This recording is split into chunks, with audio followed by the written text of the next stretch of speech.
जय जिनेन्द्र। ये तो मानते हो ना कि धार्मिक पुरुषार्थ करोगे तो उसके साथ पुण्य का अर्जन होगा? मानते हो ना? नहीं भी मानोगे तो भी सत्य सत्य ही रहेगा, परिवर्तित नहीं होगा। क्योंकि भगवान महावीर की वाणी भी वीतराग वाणी है। पुण्य का स्वतंत्र बंधन नहीं होता है। बंधुओं, मनुष्य जन्म को प्राप्त किया आपने, ये आपके कई जन्मों की पुण्य इकट्ठी हुई, तब संचित हुई, तब आपको ये मनुष्य जन्म मिला। उसमें भी उच्च कुल मिला, जैन कुल मिला, अच्छा खानदान परिवार मिला, सब तरह की सुख सुविधाएं उपलब्ध हुई। जहां हाथ डाला वहां कीचड़ में भी हाथ डाला तो हीरे निकले। अर्थात कहने का तात्पर्य इतना ही है बंधुओं, पुण्य ही का प्रबल योग है। भाई हो या बहने हो, पीहर में थे तब तक अच्छा, ससुराल आए तो और भी अच्छा। हर जगह सुख सुविधाएं भरपूर, ऐश आराम भरपूर।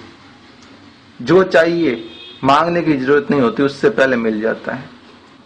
ये सब हमारी पूर्वकृत पुण्य का फल है। हमने जो अतीत में धर्माराधना की, उत्कृष्ट धर्माराधना, निस्वार्थ धर्माराधना की, पुण्य की वांछा के लिए नहीं, केवल अपनी आत्मा की उत्कृष्ट कल्याण के लिए, आत्मा के स्वरूप को प्राप्त करने के लिए जो धर्माराधना की, स्वयं को जानने के लिए जो धर्माराधना की, उसके द्वारा जो पुण्य अर्जित हुआ, उसके कारण ये आज हमें वर्तमान में सबको सुख सुविधाएं उस रूप में मिल रही है। आज यदि कोई व्यक्ति कहता है कि मैंने इतना सेल कर दिया, इतने करोड़ों कमा दिए, अरबों कमा दिए, मेरा इतना नाम हो रहा है, ये हो रहा है, वो हो रहा है, सब बासी रोटी है। आपने गत समय में जो पुरुषार्थ किया, पुण्य की, धार्मिक प्रवृत्ति की, उसके द्वारा जो पुण्य अर्जित हुई, वो वर्तमान में भोग रहे हो। भले आप कोई पद पर हो या नहीं हो, आप कुछ भी हो, कितना भी धन वैभव, यश, मान, सम्मान, प्रतिष्ठा मिल रही है आपको, ये सारी आपकी पूर्वकृत पुण्य के आधार पर है। करोड़ों रुपए कमा रहे हो या अरबों कमा रहे हो या लाखों कमा रहे हो, ये सब पुण्य के आधार पर बासी रोटी है। जिसकी जैसी धार्मिक प्रवृत्ति की हुई है, पुण्य ही वो उस अनुरूप कमा रहा है। कोई अरबों कमा रहा है, कोई लाखों कमा रहा है, कोई करोड़ों कमा रहा है, कोई हजारों कमा रहा है। बंधुओं, सब बासी रोटी है। बूंद बूंद भी अगर घड़े से पानी गिरता रहे ना, एक दिन खाली हो जाता है। जरूरत है उसे पुनः भरने की। तो धार्मिक प्रवृत्ति उसके अनुरूप अभी वर्तमान में कर रहे हो क्या आप बंधु? क्योंकि जिस दिन पुण्य खत्म हुई, अगर आपने धार्मिक प्रवृत्ति वर्तमान में नहीं की, तो आने वाले समय में जिस दिन पुण्य क्षीण हुई ना, कोई पूछने वाला नहीं मिलेगा। करोड़पति का केवल क ही हटेगा, पीछे बचा हुआ आप शब्द समझ लीजिए। क्योंकि पुण्य भी संक्रमित हो सकता है पाप में, और पाप भी संक्रमित हो सकता है पुण्य में। बस करने वाला चाहिए। किसी के अशुभ कर्मों का योग चल रहा है, अगर वो धार्मिक पुरुषार्थ करे तो उसके वो अशुभ कर्म भी शुभ में परिणत हो सकते हैं।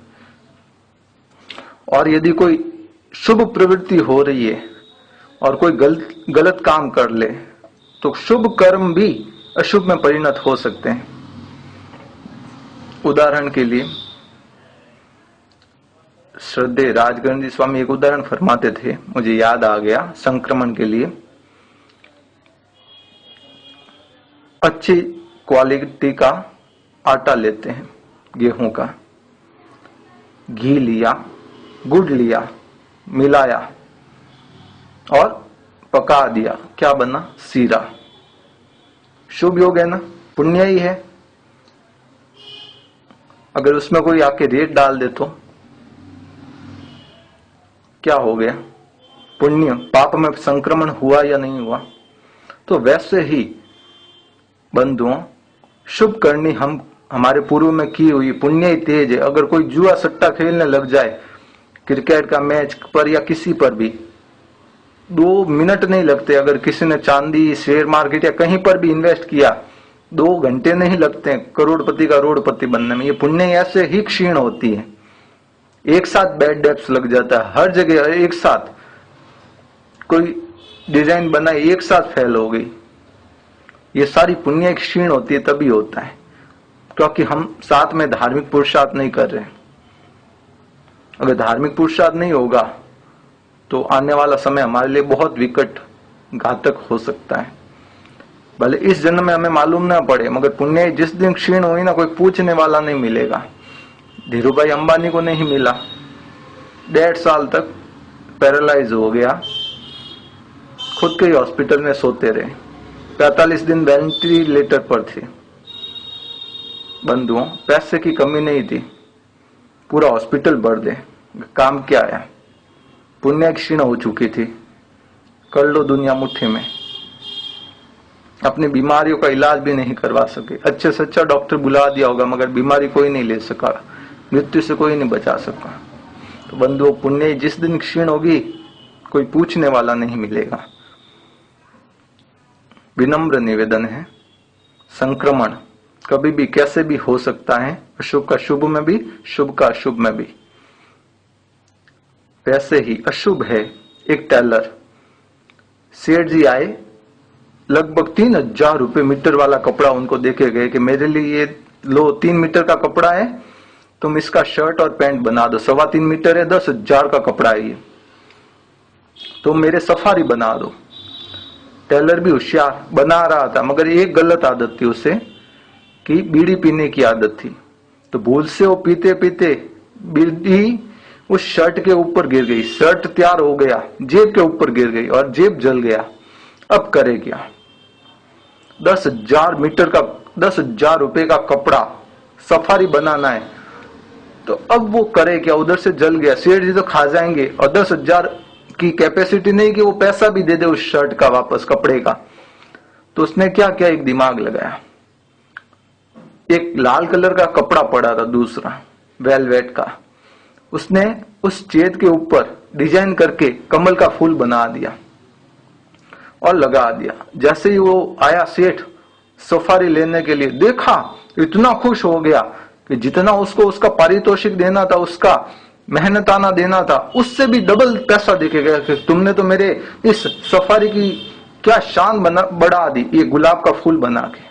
बंधुओं, अशुभ योग था, जल चुका था, मगर शुभ में परिणत कर दिया, मेहनत करके, पुरुषार्थ करके। तो संसार की प्रवृत्तियों में हम ऐसे ही अनादिकाल से कर्मों का बंधन किए जा रहे हैं। अगर धार्मिक प्रवृत्ति करोगे तो अशुभ का भी शुभ में परिवर्तित हो सकता है। जो आपके पाप कर्म का बंधन चल रहा है वो भी पुण्य में रूपांतरित हो सकता है, संक्रमित हो सकता है। मगर विनम्र निवेदन है, अब तो जागो, धार्मिक प्रवृत्ति को पथ प्रशस्त करो, क्योंकि ये मनुष्य जन्म मिला है, इसे सफल करो, सार्थक करो। पूर्व में जो आपने धार्मिक पुरुषार्थ किया उसका फल अभी वर्तमान में भोग रहे हो, मगर आने वाले समय में ऐसा न हो कि पुण्य क्षीण हो तब कोई पूछने वाला नहीं मिले, फिर आप ही कहते फिरोगे कि जब पैसे थे तो कई दोस्त थे, अब कोई पूछने वाला नहीं मेरे को। होगा कहां से? क्योंकि सब पुण्य ही का खेल था। पुण्य क्षीण हो, कोई पूछने वाला नहीं मिला। अगर धार्मिक पुरुषार्थ चलता रहेगा तो पुण्यानुबंधी पुण्य का अनुबंध होता रहेगा, और धार्मिक पुरुषार्थ नहीं है, धर्माराधना नहीं कर रहे हो, पुण्यानुबंधी पाप का बंधन होता रहेगा। पुण्य का अनुबंध अभी भोग रहे हो, आगे पाप भोगना पड़ेगा। अब तो जागो, विनम्र निवेदन है, धर्म की ओर पथ प्रशस्त करें। संसार में जितना आप उलझे हुए, थोड़ा तो धर्म के लिए सुलझ जाओ, ज्यादा नहीं, कुछ समय तो अपनी आत्मा के लिए निकालो। सत साहित्य पढ़ो, जब कुछ भी हो, अनुष्ठान एक छोटा से छोटा नवकार से करो, पौष से करो, जो हो वो करो, घंटे घंटे का त्याग करो, 2-2 घंटे का त्याग करो, मगर धर्म के संस्कार अपने भीतर रखो, क्योंकि धर्म है वही पुण्य है, पुण्य है वही सुख सुविधाएं मिलती रहेगी। सुख सुविधाओं के लिए नहीं, मगर धर्माराधना आत्मा के कल्याण के लिए अवश्य करें। अब तो जागे। नरेश चोपड़ा, बालोतरा, सूरत।